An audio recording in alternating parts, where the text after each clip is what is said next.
Estamos de volta e a gente repercute um tema que recentemente foi alvo de polêmica nas redes sociais. Mulheres brancas poderiam ou não usar turbantes, um símbolo da cultura negra. Vamos entender agora o que está por trás dessa discussão. Quem conversa com a gente sobre apropriação cultural e racismo é o professor da Unesp, coordenador executivo do Núcleo Negro da Unesp para a Pesquisa e Extensão, o Juarez Xavier. Juarez, muito obrigada por sua presença aqui no Unesp Notícias. Agradeço o convite. Juarez, essa discussão da apropriação cultural ficou um pouco banalizada em função desse episódio específico. Para quem não sabe, é o de uma garota que estava com um turbante, foi abordada por uma menina negra que falou que ela não deveria usar, o turbante. E ela respondeu que ela estava usando porque ela passa por um tratamento quimioterápico, estava sem cabelo. Pelo menos foi essa a versão que ela postou, E gerou polêmica, alguns defendendo, outros não. Então, antes da gente aprofundar um pouquinho, eu queria que você explicasse o que é a apropriação cultural. Apropriação cultural é um conceito que explodiu na questão das relações raciais desde os anos 30. Um grupo de intelectuais que estava radicado na França na época, Leopold Senghor, Aimé Césaire, discutiam como é que o Ocidente estava se apropriando das questões culturais negras e desmontando seu conteúdo crítico. Depois tiveram pesquisadores norte-americanos que viram isso com jazz, o rock, por exemplo. É uma visão clara disso, na imagem do Elvis Presley, que fazia o que os negros faziam. E aí tem essa relação, mundial. Que ele que é o ícone do rock, mas começou muito antes com os negros. Então, um debate muito antigo no campo da cultura negra, da questão negra. No Brasil, alguns grupos e pesquisadores têm discutido como é que tem se esvaziado os elementos da cultura negra em prol de uma política integracionista que não tem nenhum aspecto positivo para o negro. Então, o samba passou por essa situação, o carnaval, essa escola de samba especial tem passado por isso, a capoeira.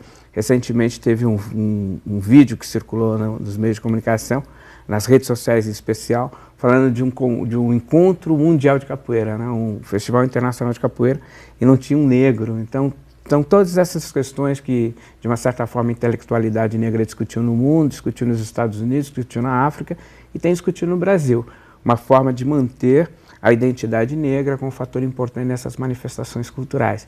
Então, quando há uma política da imprensa, das empresas de comunicação, do Estado, da mídia, em especial da economia cultural, de se apropriar desses elementos, esvaziando a questão negra, isso se caracteriza como apropriação cultural.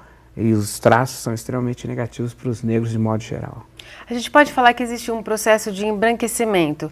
Símbolos, manifestações culturais da cultura negra, para elas serem prestigiadas, elas precisam ser apropriadas pela cultura hegemônica, branca, Sim. É isso? Mas o fator mais importante é o esvaziamento da identidade negra.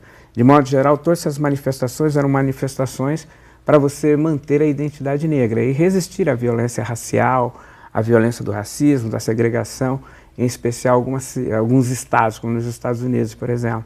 Então, quando você se apropria e que você esvazia esse conteúdo, a tendência é você esvaziar também a possibilidade da resistência. Talvez um dos casos mais característicos é o reggae. Você pega, por exemplo, a manifestação do reggae, ligado a uma tradição religiosa dos chamados negros judeus da Etiópia, que se consideram os verdadeiros judeus, que usam os dreads como representação da luta política de resistência. São guerreiros revolucionários.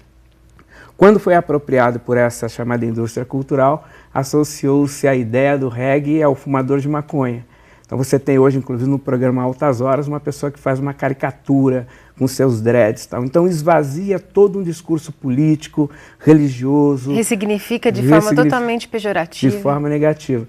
Então é esse enfrentamento que se tem feito na crítica à chamada apropriação cultural, é o esvaziamento do conteúdo negro. Partindo dessa polêmica recente, parece que é muito raso, a gente falar disso e discutir esse ponto específico. Mas para as pessoas que se reduziram a essa discussão, mulher branca pode ou não usar turbante, o que você diria? Bom, tem três questões fundamentais. A primeira é que não é essa a característica da apropriação, não é a apropriação individual, é a apropriação coletiva, em massa, e as implicações disso. Segundo, tomou uma proporção grande porque, de uma certa forma, é uma menina negra enfrentando uma menina branca. Mas não é novidade, a juventude negra enfrenta tem esse enfrentamento diário em todos os espaços, porque nos chamados espaços onde negro não está, quando um branco vê um negro nessa condição, ele também acha que está sendo expropriado. É o caso, por exemplo, da universidade. As universidades não aceitam a quantidade de jovens negros que estão na universidade hoje, as manifestações mostram isso. Então, faz parte do cotidiano da juventude negra. E terceiro, eu acho que acabou tendo uma projeção grande em função das mídias e das redes sociais, que acaba nivelando por baixo a discussão e o debate. Não tem problema nenhum usar turbante, seja preto, branco, amarelo, cor de abóbora, não tem problema nenhum. A questão concreta é quando você está diante de um símbolo cultural, saber respeitar tal símbolo.